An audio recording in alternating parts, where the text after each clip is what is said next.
Well, I think, the fundamental one would be we can't rely on uh, we can't finance progressive policies through taxes on a regressive economy. I think for most of the 20th century, both liberals and conservatives have disagreed on how much we should tax the wealthy, how much we should tax corporations, but they've generally agreed we need the wealthy and large corporations to basically build up the economy for cities. And uh, what my book sort of shows is that isn't they're not necessarily reliable as a way of financing cities, providing quality jobs. Not only is it difficult to rely on them, but the costs of promoting them often create a kind of growth trap where we're not only promoting growth to achieve benefits, but we need to achieve growth to stave off disasters. Once a city like New York is going into debt to finance subways or to finance other things, it needs that growth to happen. So this becomes a dangerous game. Hi, this is Emily Holloway, and you're listening to UAR Remixed, a podcast by the journal Urban Affairs Review. You just heard from Daniel Wortel-London, author of The Menace of Prosperity, New York City and the Struggle for Economic Development, 1865 to 1981, from the University of Chicago Press. Sure. So my name is Dr. Daniel Wortel-London. I am a visiting assistant professor at Bard College. My area of research is in American history, focusing on economic thought and policy. Daniel, we're very excited to learn more about your book. How did this project come about? So yeah, I had been interested in urban history for some time before I started the dissertation. I grew up in Hoboken, New Jersey, right across from New York. I went to the school in the suburbs, and I started thinking early on about the differences between suburban and urban styles of physical development. I was living in the city from 2018 to about 2020, sorry, 2008 to 2020. And I had been involved in various campaigns for economic justice. I was on the town planning committee of Occupy Wall Street. I was in the DSA, but I hadn't really thought about alternative styles of economic development for the city until the Amazon HQ2 debate, which was a debate that about whether New York should be offering so many subsidies to lure Amazon to place one of its headquarters in the city. And at the time, there were a lot of debates over this. Some people felt it was going to bring a lot of jobs. Other people felt it was a waste of taxpayer money. We were going to pay for things like a helipad. And as I was looking at this debate, I started thinking, well, how can we historicize this? Have there been other times in New York's history where people have fought over different strategies of economic development, of what defines good economic development? And are there any things we can learn from those struggles about how we arrived where we are now and what are alternatives for developing a better kind of urban economy? So I'd say it's my biography, my activism, and sort of the contingency of that discussion really propelled me into this. And based on that biography, what kind of readers are you hoping to reach with this work? How has your background informed your research? Well, I think a lot of my work has been outside of academia. Like I said, I was on Occupy Wall Street. I was in the Wellbeing Economy Alliance, the Global Parliament of Mayors, a few other advocacy groups. And so I wanted to bridge the world of academia, advocacy groups, and activists more generally with this work, as well as reach policymakers too. I think for policymakers, I want to bring up that there are alternative ways of growing an economy, and we don't have to just rely on the 1% or trickle-down economics to create a robust, resilient urban economy. I think for citizens, I want them to know that the economy of cities is not natural. It is designed by us. We get to choose what economy we have. And I think by showing sort of the genealogy of our current strategies of economic development, we can see there were paths not taken. And we as citizens can help decide the future of our cities. So I want to help emphasize agency for citizens. And then for scholars, I try to really, I think especially for historians, I want to for us to rethink some of our narratives around how we arrived where we are now in terms of inequality, oligarchy, what have you. And some of this involves using new concepts like fiscal imagination. Some of it means pushing back against older narratives, most of which emphasize neoliberalism as the big culprit. But I want this project to open up new research avenues into how we got where we are. What makes New York such a great case study for this project? Well, I think New York is both, exceptional and very representative. If you look at the way a lot of cities were trying to grow their economy between the 1870s and the 1980s, the sort of time frame of my book, they were all sort of using the same sort of strategies. They were using infrastructure to try to lure development. They were offering tax subsidies. They were promoting urban renewal. I think New York, in some ways, it was advancing these policies a little earlier. In other cases, it was actually behind the curve.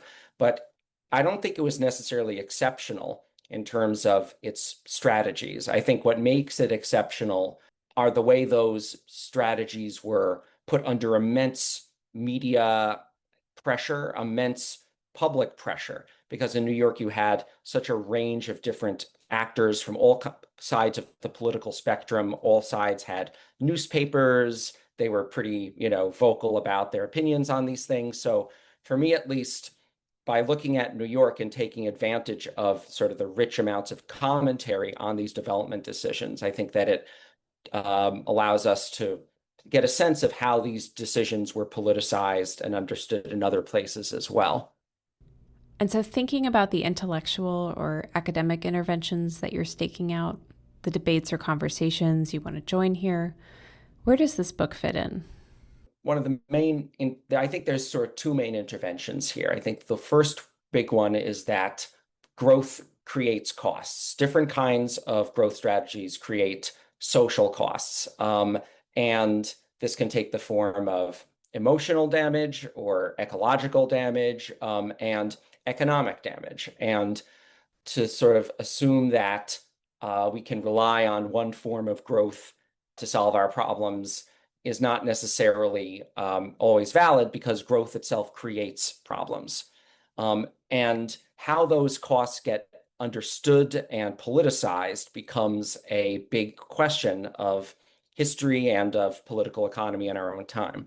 I think the other big intervention is that there are multiple ways of building up an economy. And if we think of the economy, or if we think of the economy as just how we meet our material needs, there are multiple ways of doing that. You can do it through, capitalist enterprises, mutual aid, theft, any of these things. And all of them have advantages, disadvantages. But what becomes interesting is why we choose one strategy over another, and how the benefits and costs of those are understood, politicized, and become the basis of political movements. So I think the sort of intervention there is, a lot of scholars think of, for example, neoliberalism as the triumph of the economy over social goods, of economic thought over social goods. And to a certain extent, that's giving it too much credit, because the neoliberalism is a very narrow understanding of what the economy is. And in some ways, it's not efficient, it's not effective, it doesn't deliver on its promises. So I think a lot of the work historians can do is reconstruct the fiscal imagination of past actors and see the way they understood how to meet their material needs. And maybe through that, we can figure out material needs today. Could you talk through the periodization in your study? Why this period, 1865 to 1981? What structured that framework, and how did it guide your analysis? Yeah, well, I think I wanted to sort of orient the book around fiscal crises and responses to them to show how, in the wake of a collapse of the old assumptions that, let's say, elite-driven growth will lead to unlimited perennial prosperity, by looking at fiscal crises over time and response to them, we can see how the debates around these alternatives to those strategies widens or narrows. And New York experienced three major fiscal crises between the 1860s and the 1980s. You had the one in the 1870s, the one in the 1930s, and the one in the 1970s.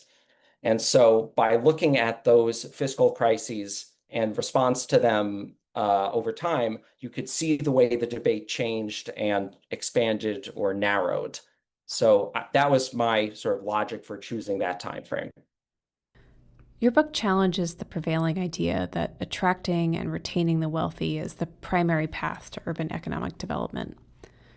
Could you elaborate on why you describe this as, quote, the menace of prosperity, and how this perspective upends our understanding of urban growth, crisis, and politics? Well, I think the way that a lot of cities try to promote growth now is by luring and retaining wealthy actors and industries. And this has actually been a relatively long strategy. Cities have been doing this since at least the 1870s. But that hasn't spared cities from fiscal crisis. We've seen in New York's case, three fiscal crises in the 1870s, 1930s, and 1970s. And those crises stem from the social costs of this strategy, of this elite-driven growth strategy. So how does this happen? On the one hand, the city spends money to try to attract groups that often don't come. If you build it, they will not always come. New York went into debt dramatically during the 20s and the 1920s and the 1860s to promote new infrastructure. It spent money on street pavings, on public facilities, all of these sort of things to try to lure new development. And those were costs that often did not bear out. So on the one hand, we have those sort of the costs of subsidies. But on the other hand, growth itself has externalities. What happens as, for example, land values grow is housing becomes more expensive. People need to spend more of their money on rent, and they're not able to afford, let's say, to purchase consumer goods, but it means they might have less money for healthcare. That has economic consequences. Also, as land values rise, it means it's more expensive, for example, to put up manufacturing industries or other kinds of amenities, other kinds of job opportunities. So by promoting real estate development, the city costs itself certain kinds of jobs and opportunities for maybe low-income people. And the city then has to spend money on welfare services for those people, along with perhaps spending money on pollution control, highway development, and all the other things that come with with rapid growth.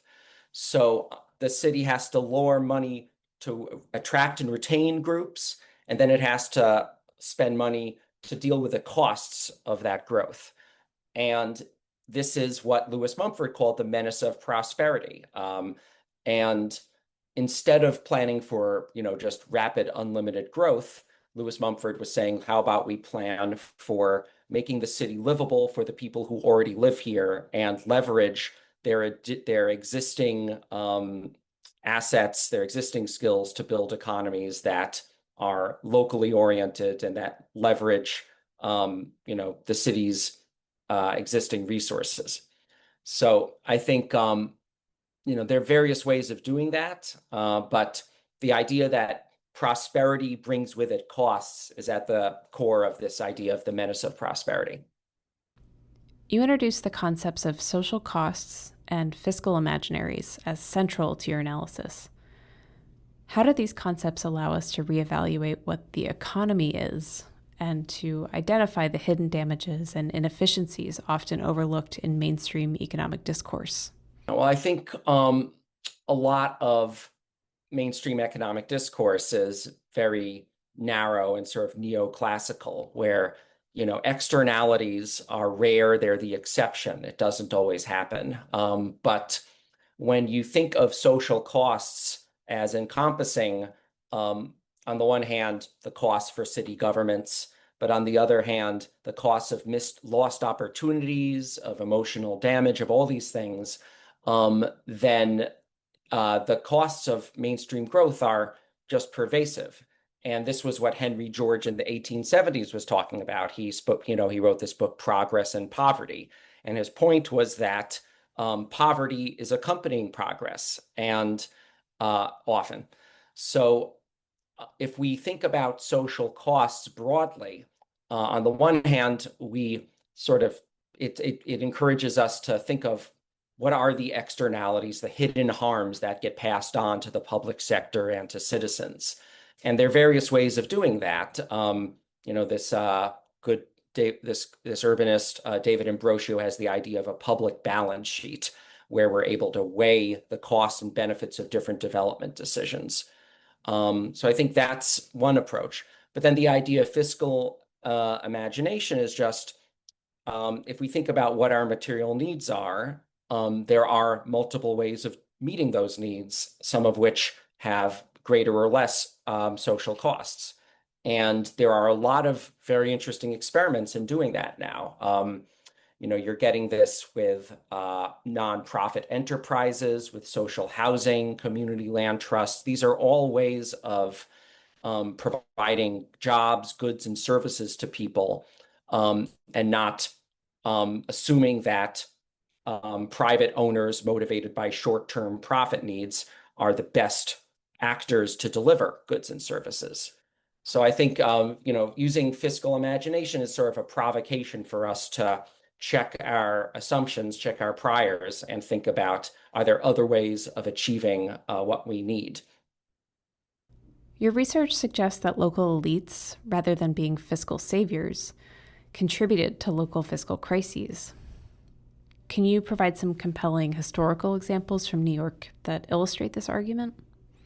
Yeah, so I mean, during the 1920s, we'll just use that as an example. New York was promoting real estate growth both vertically and horizontally. It was building a lot of subways out into the outer boroughs, and it was promoting skyscraper development through very generous zoning allowances and very low tax rates on buildings. And there was an assumption that, again, if you build it, they will come. There's no limit to demand for these kind of structures. And as New York was doing this, it was going into debt, and many banks were getting money off of both buying up New York bonds, but also of investing in the real estate that infrastructure was going to lead to. They were investing in housing, often in very like poor neighborhoods, like tenements, hoping that the land under that housing was going to become skyscrapers, and they would get a windfall from that. So you had all of these pressures for the city to grow pretty rapidly, and it became what one commentator, Frederick Ackerman, called basically financial actors and public bodies both had interests in raising the value of land. Insurance companies and saving banks accelerate realty loans and purchases. And to recoup those investments, they encourage local governments to promote debt-financed improvements that would service the new construction. Local governments are dependent on property values for revenue, and so they're pretty happy to oblige. But these assumptions around sort of unlimited growth aren't necessarily accurate. And by trying to basically service the needs of these banks, in some ways, the city lost sight of reality. And by the 1930s, it was stuck with enormous skyscrapers like, the Empire State Building having a very high vacancy rate, by swaths of upper income housing having very low, tenants, a low amount of tenants. And a lot of banks that had bought land underneath tenements, hoping that it would be bought up for skyscrapers, they were wound up having this money that having these properties that couldn't pay their own way.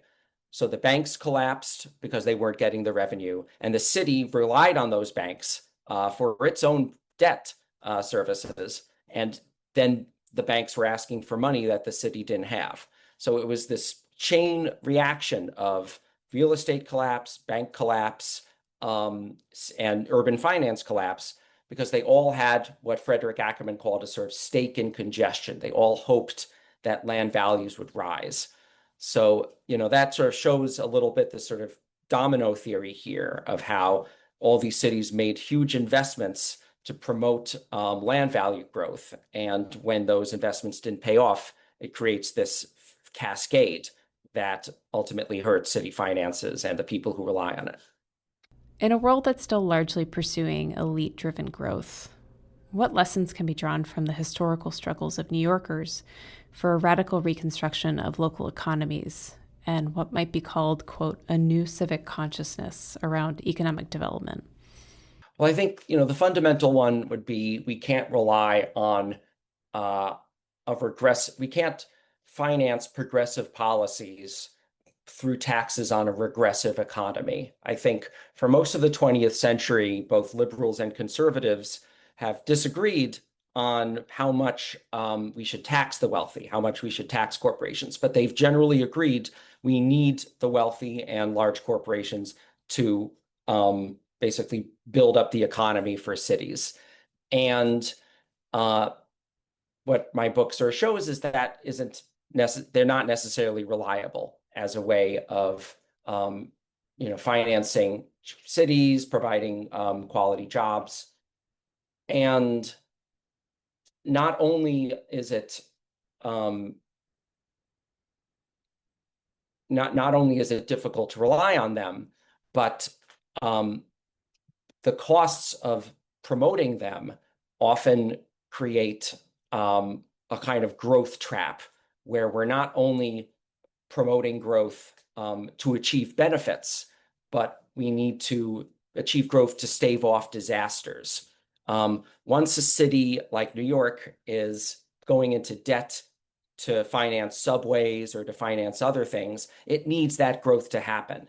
So this becomes a dangerous game. So I just think the first one is we can't rely in the long term on financing progressive policies through levies on regressive economies.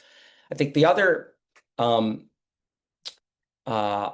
lesson here is that cities that focus on their existing assets, things like their anchor institutions and land, on the skills and know-how of their residents, they have the capability of building up pretty resilient and in some ways very sustainable economies. And a lot of this involves thinking creatively about how to leverage the purchasing power of cities, the contracting and procurement power of anchor institutions to buy things locally, to reserve public or nonprofit land for different purposes, but basically trying to create a counterpower to relying on the typical corporate actors for promoting economic development. And this is not to say that cities can be entirely self-sufficient. This is not to say that doing this sort of thing will solve all the problems with our macro economy. But in the very process of pursuing those alternatives, it can help achieve greater political power and political consciousness for citizens. I think if you look at the union movement, the parties of social democracy, all of those depended in their beginnings on these kind of mutual aid projects, worker cooperatives, et cetera, showing that another way of meeting material needs was possible. And I think people like Zoran have a possibility through his initiatives of, let's say, municipal groceries, of showing that people can meet their material needs, not just by relying on, publicly subsidized private actors, but through businesses with other ownership structures. So, I would say there's lots of opportunity here for thinking creatively, and history can help us open up our imagination. Do you think there are lessons from this book that also apply to other cities or historical contexts? Or perhaps other examples from other times and places that scholars and policymakers could draw on or consider in light of some of the lessons in your book around inequality, municipal finance, and political economy? Well, I think in the present, you have the example of Preston in the UK, which was sort of a Rust Belt city that had tried to lure a big convention center to revive its economy, and that fell through. But it has been able to bounce back from that and become a very prosperous, livable place by relying on worker cooperatives, public procurement, publicly owned land, and trying to connect them through these different, yeah, trying to connect them through different strategies. The model that underlies that is called community wealth building. And the idea is basically trying to make sure that money that is generated in a community stays in the community, and is used to build up local enterprises and um, basically ensure that good jobs are retained and there's not a kind of leakage of money and jobs outside of it. So I think Preston's a good example.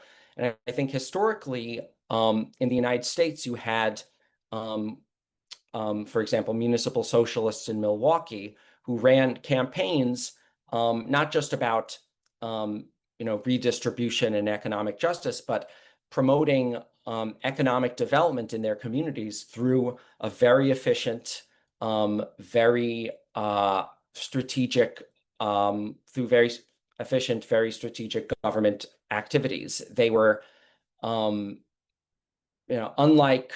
other cities where basically economic development decisions were based on who you knew or who bribed who the most. In Milwaukee and these other places, municipal socialists were very careful to weigh different options. They tried to make development decisions in the open and be more transparent. And you saw this, and I think they had a stake in this because if socialists wanted to promote the government as a means of uplifting people, they needed to show that the government could deliver, that it was efficient, it was effective, and in some ways, those administrations were the most efficient and effective of the of American cities during the early 20th century. So I think looking ahead, we need to think both of how cities can raise this revenue in alternative ways. But in order to do that, we need to have a commitment to efficiency and transparency. And frankly, New York City has had some pretty corrupt mayors recently. And I think people like Zoran will it's incumbent on them to show that there is honesty and transparency behind these initiatives to roll out new economic development strategies. So, your book is really building on a really rigorous archival research agenda that took you to archival collections around the country. What was that process like? What were you looking for?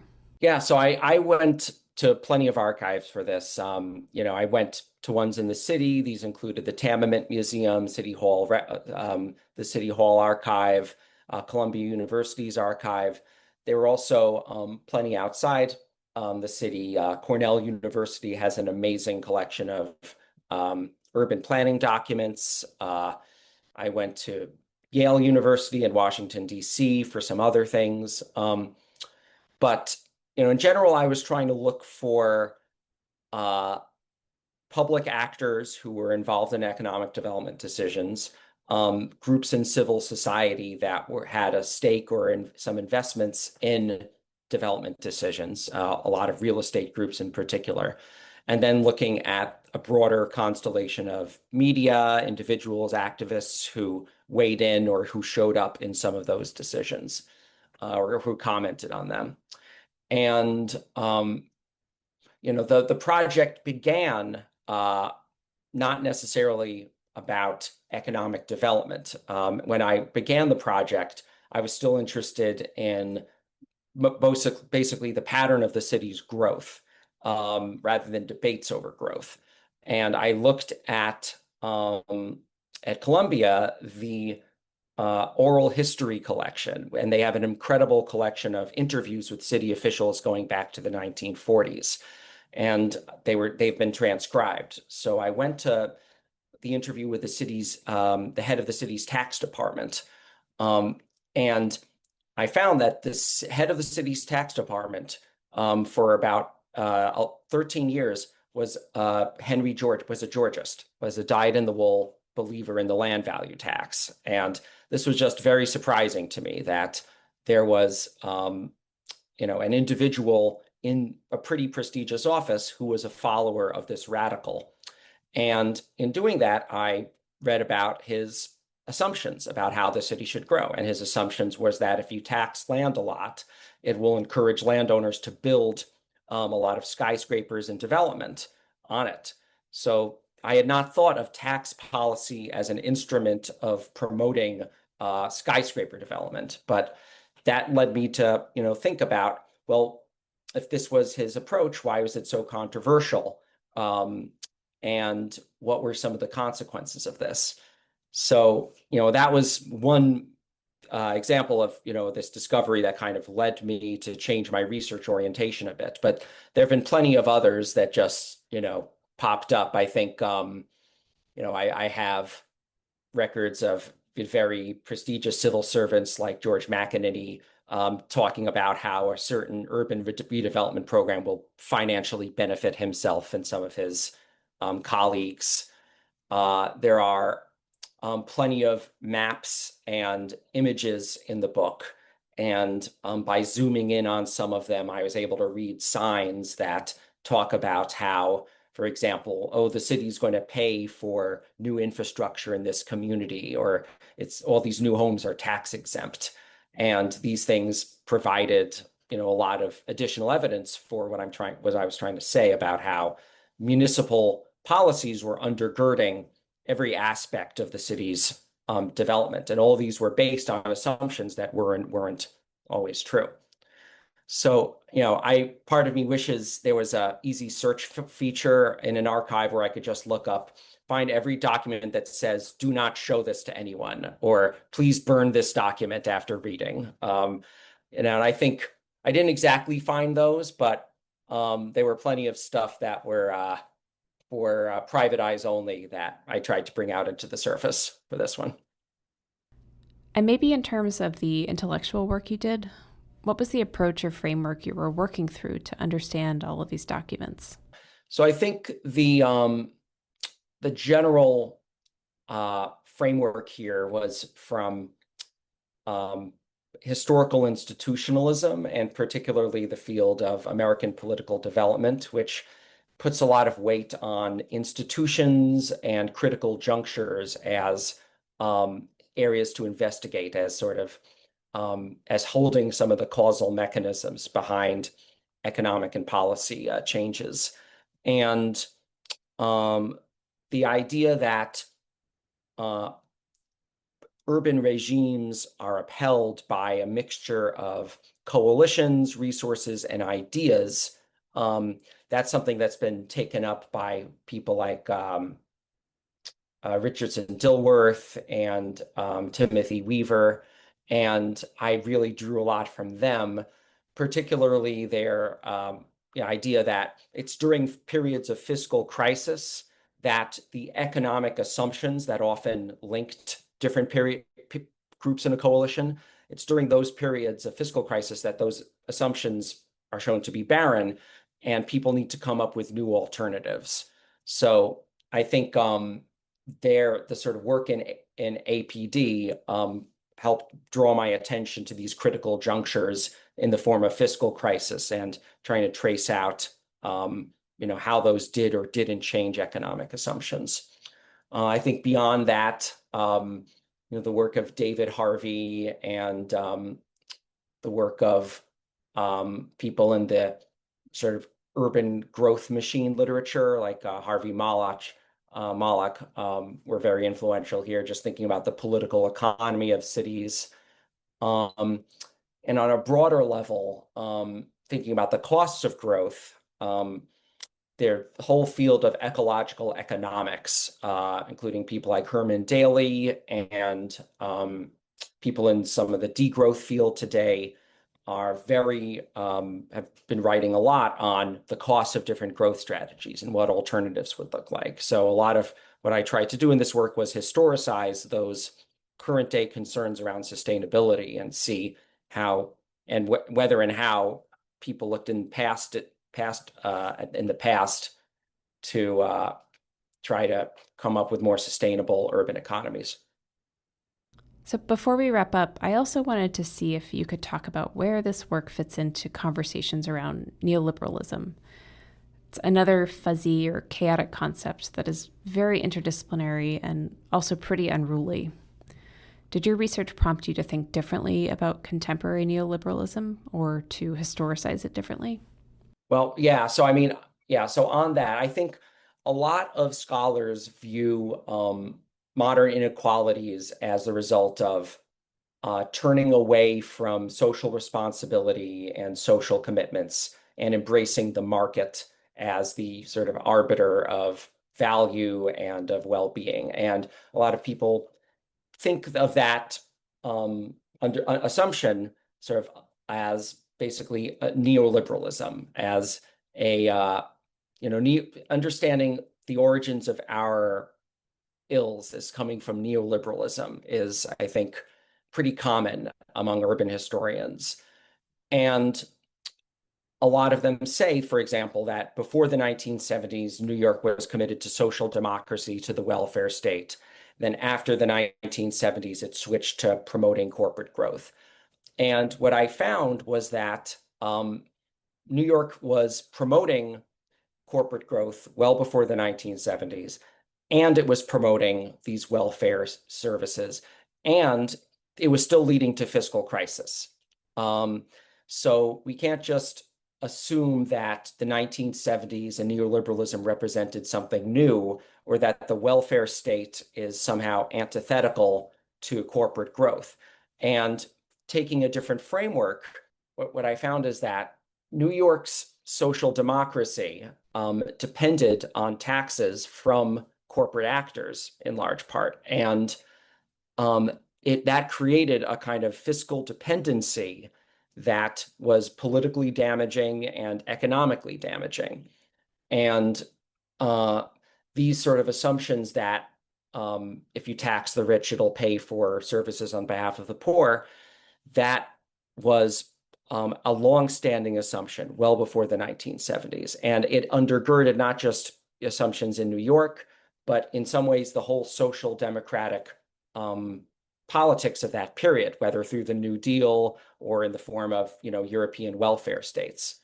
So I think rather than focus on the 1970s as being this turning point and focusing on, the entree of economic thought as leading to the decline of the welfare state, I think scholars can look more to see how before the 1970s, the economic imagination of different groups was relatively limited. Sorry, that's not good. So I think focusing on neoliberalism as the culprit and focusing on taxing the wealthy as the solution ignores how our dependence on the wealthy has led well before the 1970s to fiscal crisis and political dependency. And I think historians can look back and see how and why those assumptions about taxing the rich and paying for everybody else, when those started to come up, who was behind them, what were the alternatives, and what were the costs. I think that would be a good sort of research agenda going forward. My thanks to Daniel Wortel-London, author of The Menace of Prosperity from University of Chicago Press. You can find a link to the book in our show notes. You've been listening to UAR Remixed, a podcast by the journal Urban Affairs Review. Special thanks to Drexel University and the editors at UAR. Music is by Blue Dot Sessions. This show was mixed and produced by Aidan McLaughlin and written and produced by me, Emily Holloway. You can find us on Blue Sky at urbanaffairsreview.bluesky.social for updates on the journal and the show. Please rate, review, and subscribe on Apple, Spotify, or wherever you get your podcasts.